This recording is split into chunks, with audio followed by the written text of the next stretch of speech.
Assalamu alaikum. Aibovan. Vanakkam. Hey guys, time இல்ல வேலை கூட வேடி பாஷா தெக்கையும் கதா கரான்னா ரெண்டு மொழியிலையுமே ஒரே வீடியோலேயே பேசி முடிக்கிறேன் சரியா. லாஸ்ட்டில் நான் போட்ட கண்டென்ட் வீடியோ போடுறேன் பாருங்கள். முஸ்லீம்களுக்கு மட்டும்தான் சாப்பாடு. முஸ்லீம் ஆகிட்ட வித்தராய் கேம் மே மாதம் முஸ்லீம்காய் வித்தராயின்னு நோம்பியாலான்னு இந்த மாதத்தில் முஸ்லீம்கள் மட்டும்தானே நோம்பு பிடிக்கிறாங்க. முஸ்லீம்களுக்கு மட்டும்தான் சாப்பாடு. මේ මාසේ නෝම්බි අල්ලන්නේ මුස්ලිම් අය නිසා මුස්ලිම් අයට විතරයි කේම. අනිත් අයට දෙන්න ඕනේ නැහනේ. යාලා நோம்பி நேனே. அடுத்த ஆக்களுக்கு சாப்பாடு தேவை தானே. மற்ற மதத்தவர்களுக்கு சாப்பாடு தேவை. ஏன்னா அவங்க நோம்பு இல்லை தானே. எதுக்கு சாப்பாடு அவங்களுக்கு இல்லையா? அதனால் நான் சாப்பாடு பார்சல் கொஞ்சம் ரெடி பண்ணி கொடுத்தேன். எல்லாமே முஸ்லீம் ஆக்களுக்கு மட்டும்தான். முஸ்லீம் அல்லாதவர்களுக்கெல்லாம் சாப்பாடு இல்லை. I am really sorry. But සමාවෙන්න මම මුස්ලිම් අයට විතරයි දකෑම දුන්නේ. අනිත් අයට දෙන්න බෑ. මොකද යාළුවෝ නෝම්බි නෑනේ නේද? එහෙම හිතනවද? ඉතින් මේ දවස්වල එහෙම තමයි සිද්ධ වෙන්නේ. இந்த நாட்கள்ல அப்படி தான் நடக்குது. சரியா? முஸ்லீம் ஆக்களுக்கு மட்டும்தான் சாப்பாடு. வேறு மதத்தவர்களாக இருந்தால் அக்கா அம்மா பார்த்துட்டு போன்னு விரட்டி விட்டுறாங்க. அது பணமாக இருந்தாலும் சரி, உணவாக இருந்தாலும் சரி. அதனால் நேற்று நான் ஒரு சாப்பாடு கொஞ்சம் ரெடி பண்ணேன். நோம்புக்காகண்டு இல்லாமல் நான் சும்மா நார்மலாக சாப்பாடு கொஞ்சம் ரெடி பண்ணினேன். நோன்பாளிகள் நான் நினைக்கிறேன் ஒரு 4 பேருக்கு கொடுத்தேன். மிகுதி ஒரு 7, 8, 9 பேர் சாப்பாடு வந்து பார்த்திங்கன்னா முன்னாடி இருந்த பார்சலாக நான் வந்து கொடுத்து முடிச்சுட்டேன் அந்த நோன்பாளிகளுக்கு. அதுக்கப்புறமா நோன்பு அல்லாத முஸ்லீம் அல்லாத சிங்கள தமிழ் சகோதரர்களுக்கு என்னோடய ஏரியாவில் சரௌண்டிங்கில் இருந்த டிரைவர்களை கொடுத்தேன். මගේ ඒරියා එකේ ඉන්න මුස්ලිම් වරුන් 4 දෙනෙකුට දුන්නා. හරිද? ඊට පස්සේ අනිත් ඉතුරු කෑම පාර්සල් 6ක් 7ක් විතර දුන්නේ අපේ ශ්‍රී ලාංකික සහ ඉන්දියානු දෙමළ සහ සිංහල සහෝදරයන්ට විතරයි. සහෝදරීන්ට නම් දෙන්න ලැබුණ නැහැ. මට නම් හැමෝටම දෙන්න ආසයි. ඉතින් බලමු දවසක්. எல்லாருக்குமே சாப்பாடு கொடுக்கணும். சகோதரிகள் யாருக்கும் கொடுக்கல. மன்னிச்சு ඉන්ෂා අල්ලා எல்லாருக்கும் சாப்பாடு போடணுன்ற ஆசை தான். இன்னொரு நாள் ඒ හින්දා මේ හැමෝටම මුස්ලිම්ද කියලා බලලානේ කෑම දෙන්නේ. දැන් පල්ලිය ළඟ ගියාම දැන් අපේ මේ සහෝදරයන් කීප දෙනෙක් ගියා මුස්ලිම්ද කියලා බලලා තමයි කෑම දීලා තියෙන්නේ.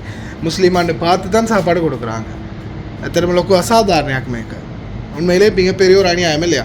எல்லாருக்குமே வயிறு ஒரே வயிறு தான், ஒரே வாய் தான். இந்த நாட்டில் எல்லோரும் பிழைக்கிறதுக்காக தான் வந்திருக்கோம். அப்படின்னா நீங்கள் இந்த டைமில் இப்படி பார்க்குறீங்களா இருந்தால் எதுக்குடா நீங்கள் மற்ற மதத்தவர்கள் இந்த நாட்டுக்குள்ளே கொண்டு வரீங்க? முஸ்லீமை மட்டும் எடுத்து வச்சு தொழில் செய்யுங்க, வேலை வாங்குங்க. வேலை செய்கிறதுக்கு மட்டும் பிடுங்குறதுக்கு மட்டும் வெளிநாட்டுக்காரன் எல்லாரும் வேணும். ஆனால் நோன்பு மாதத்தில் சாப்பாடு கொடுக்கும்போது மட்டும் முஸ்லீமுக்கு தான் கொடுப்பாங்க. என்னங்கடா நியாயம் இது? වැඩකරන කොට නම් මේ හැම ජාතියන්ම ඕන වෙනවා.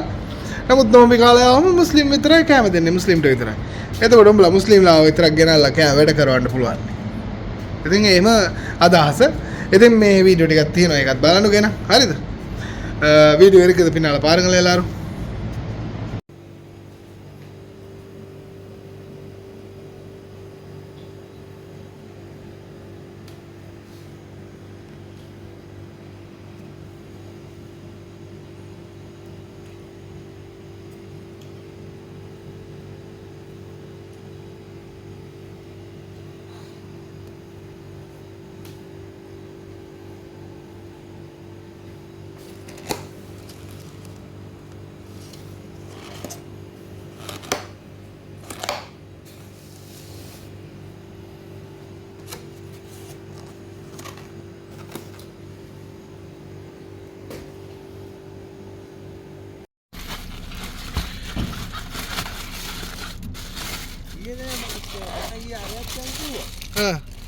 කොහටද?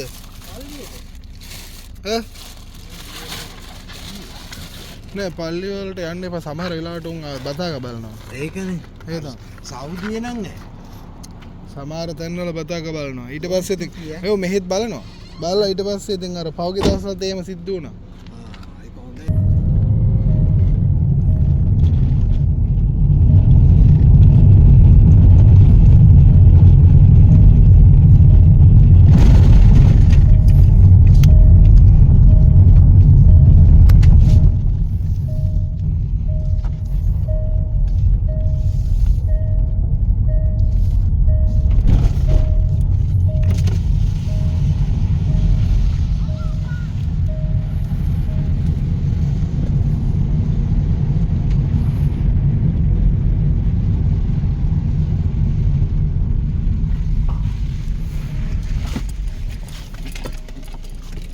මේ අයියන්ඩිය මේ කට්ටි ඉස්සරහට වීඩියෝ දාලා තියෙන්නේ. අර මේ පල්ලිය ළඟ ගිහිල්ලා මේ අක්කාම බැලුවද මුස්ලිම්ද කියලා ඇහුවද කියලානේ. මේ සර්පන් මල්ලි එළියට එන්නලු මල්ලි මේ කෑම වගේක් දෙන්න මටත් දුන්නා. මං කිව්වා ඔයාලගේ අතරම දෙන්න කියලා. හරිද? එළියට එන්න.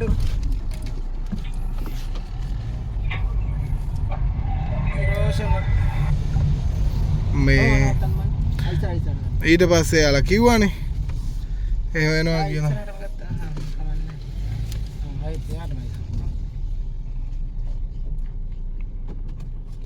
මං ඊට පස්සේ කැමරි කල්ලාස්ති කරලා කට්ටියටම දෙන්න හැදුවා. ඔව්.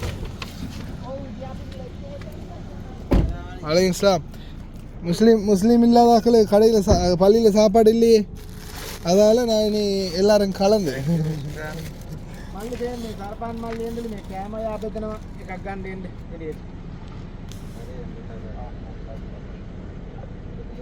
මට සෙල්ෆිත් මාත් එක සෙල්ෆිත් ගහලා නෝනට එව්වා මේ කවුද කියලා දැක්කද? පල්ලි යන්නේ අර මේ මුස්ලිම් අයියා මෙයා. ඔව් එයා ගෙදරම කෑම මේ කියන්නේ මට දීලා හරියන්නේ නැහැ. මෙන්න ලාස්ට් පාර්සල්.